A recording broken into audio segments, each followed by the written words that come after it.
Top quality और consistent performance के लिए सिर्फ सिल्वर पंप्स। टॉप क्वालिटी और कंसिस्टेंट परफॉर्मेंस के लिए सिर्फ सिल्वर पंप्स, नाम याद रखना। सर, आज राज्यामध्ये अर्थसंकल्प मांडलाय अजित पवार यांनी, आपली काय प्रतिक्रिया आहे? अत्यंत सर्वसमावेशक अशा प्रकारचा हा अर्थसंकल्प आहे। यामध्ये आरोग्य, शिक्षण, पाणी, सिंचन, वंचित, शोषित, पीडित घटक, त्यानंतर मेट्रोच्या संदर्भात,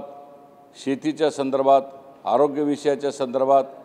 आणि आमच्या सगळ्या योजना, प्रधानमंत्री आवास योजनेपासून ते मुंबईतल्या मेट्रोपर्यंत, विशेषतः कोकणातलं जे पाणी आहे ते मराठवाड्यामध्ये वळवण्यापासून मराठवाडा ग्रीड प्रकल्प, नदी जोड योजना, अशा अनेक योजना आमचे बोधिसत्व महामानव डॉक्टर बाबासाहेब आंबेडकर यांच्या नावाने योजना, यांच्यापासून ते बाळासाहेब ठाकरे, माननीय धर्मवीर आनंदजी दिघे, त्यानंतर वाजपेयीजी यांच्या नावाचे स्मारक आणि शिवाजी महाराजांच्या पुण्य अशा स्मृतीस त्यांनी सगळ्यांनी एका चांगल्या पद्धतीने ज्या ज्या ठिकाणी लढाया झाल्या, ज्या ज्या ठिकाणी संघर्ष झाले, ती ठिकाणी स्मारक म्हणून उभारणं, शिवसृष्टीची उभारणी करणं, छत्रपती संभाजीराजांचं ज्या ज्या ठिकाणी बलिदान झालं त्या ठिकाणी समाधी, त्या ठिकाणी आमचा जो पूर्वकालीन जो इतिहास आहे तो उभा करणं आणि येणाऱ्या पिढीला देखील त्या दृष्टिकोनातून आपल्याला प्रेरणा मिळावी, या दृष्टिकोनातून छत्रपती संभाजीराजांचे स्मारक असेल, सावित्रीबाई फुले यांच्या नावाने चालणाऱ्या ज्या योजना आहेत, जे स्वधार योजनापासून ते आमच्या लाडकी लेक योजनेपर्यंत, महिला, शेतकरी, शेती,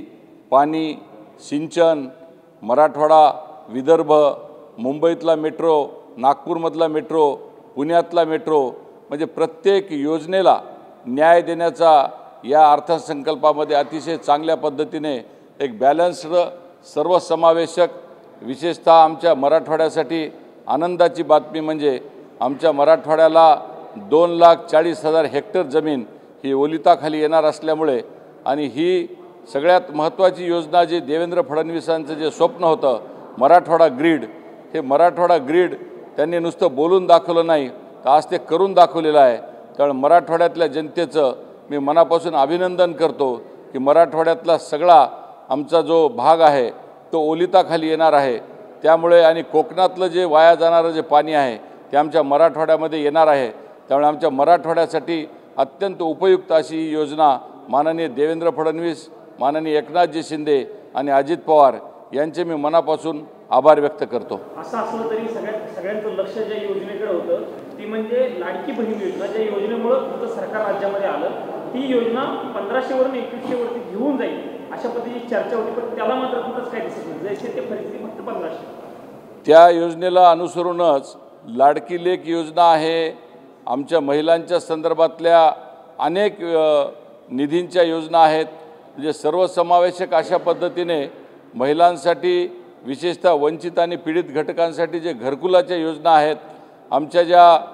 लेक लाडकी योजनेमध्ये पर्सेंटेजचं प्रमाण पाहता मागच्या वेळेसच्यापेक्षा यावेळेसचं पर्सेंटेज अजून जास्त मोठ्या प्रमाणावर वाढवलेलं आहे। लखपती दीदीच्या संदर्भामध्ये देखील अतिशय चांगल्या पद्धतीची योजना, ज्याच्यामध्ये लखपती दीदी आता यावेळेस टार्गेट त्याचं वाढवण्यात आलेलं आहे। त्यामुळे महिलांच्या शिक्षणाच्या संदर्भात असेल किंवा महिलांच्या प्रवासाच्या संदर्भात असेल, म्हणजे महिलांचा सर्वांगीण विकास हा कशा पद्धतीने होईल, मुलींच्या शिक्षणासाठी, मुलींच्या उच्च शिक्षणासाठी आणि खेड्यापाड्यातल्या ग्रामीण भागातल्या मुलींसाठी कशा पद्धतीनं तो सर्वांगीण विकास होईल, या दृष्टिकोनातून त्यांनी एक चांगलं पाऊल या माध्यमातून जे उचललेलं आहे त्याकडे देखील आपण सगळ्यांनी लक्ष देण्याची गरज आहे। मला असं वाटतं की एवढा बॅलन्स्ड अर्थसंकल्प यापूर्वी देखील मागच्या महाविकास आघाडीच्या काळामध्ये मी ऐकला होता, पण तो महाविकास आघाडीचा अर्थसंकल्प हा ऐशोआरामाचा होता, पण यावेळेस त्यांनी प्रत्येक घटकाला न्याय दिलेला असून महाराष्ट्राला गतीने पुढे नेण्याचा अर्थसंकल्प आहे आणि आता महाराष्ट्र थांबणार नाही, ही जी भूमिका देवेंद्रजींची होती ती सार्थ ठरून दाखविलेली आमच्या अर्थमंत्री अजितदादा पवार यांनी।